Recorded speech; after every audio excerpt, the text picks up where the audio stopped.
Dalam hal suatu bidang tanah sudah diterbitkan sertifikat secara sah atas nama atau badan hukum yang memperoleh hak tersebut dengan cara etikat baik, maka pihak lain yang merasa mempunyai tanah tersebut tidak dapat lagi menuntut kepada pihak pembeli.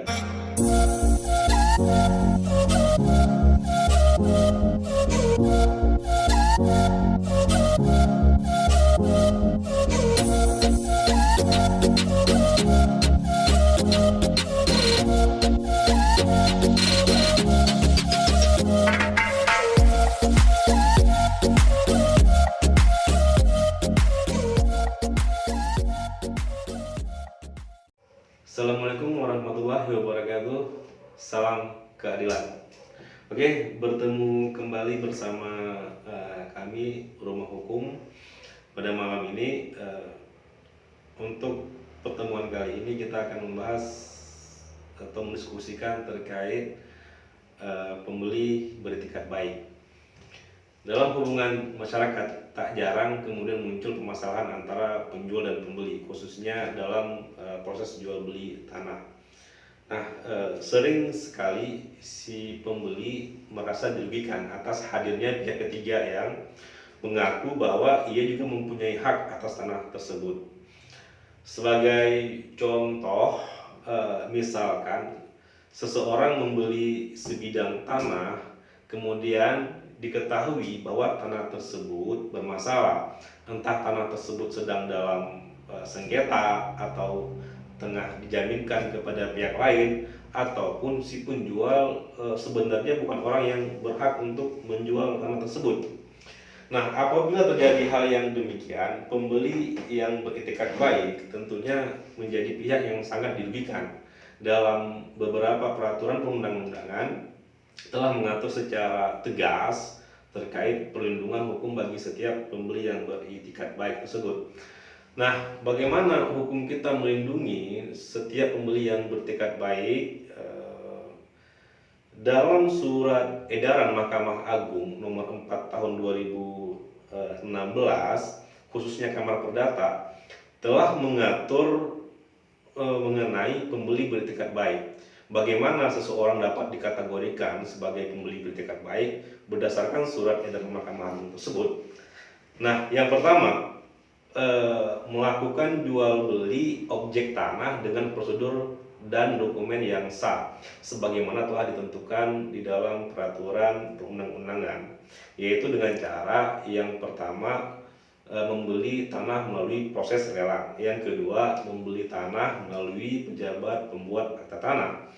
Yang ketiga, membeli tanah secara adat atau yang belum terdaftar di BPN.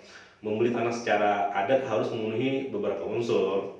Yang pertama, dilakukan secara tunai dan terang. Maksudnya di sini adalah proses jual beli tersebut harus dilakukan di hadapan kepala desa.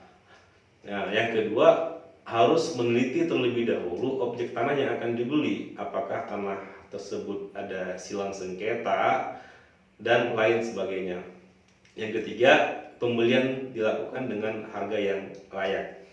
Nah, kemudian kategori yang kedua, pembeli harus meneliti terlebih dahulu objek tanah yang akan dibeli.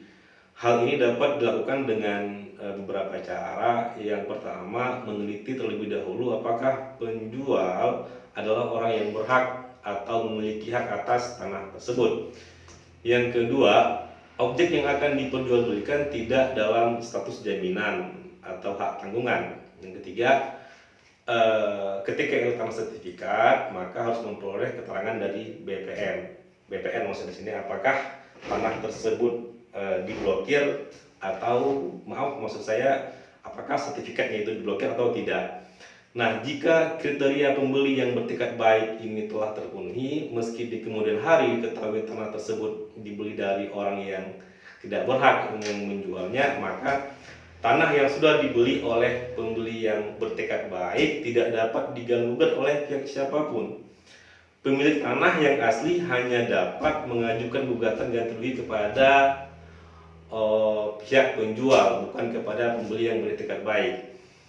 Nah, Hal tersebut telah diatur juga di dalam Surat Edaran Mahkamah Agung Nomor 7 Tahun 2012, khususnya butir yang ke-6, yang merumuskan bahwa pembeli beritikat baik sekalipun di kemudian hari diketahui bahwa penjual adalah orang yang tidak berhak, maka pemilik asal atau pihak ketiga yang menyatakan bahwa ia mempunyai hak atas tanah tersebut hanya dapat mengajukan ganti rugi kepada pihak penjual, bukan kepada pembeli yang beritikat baik.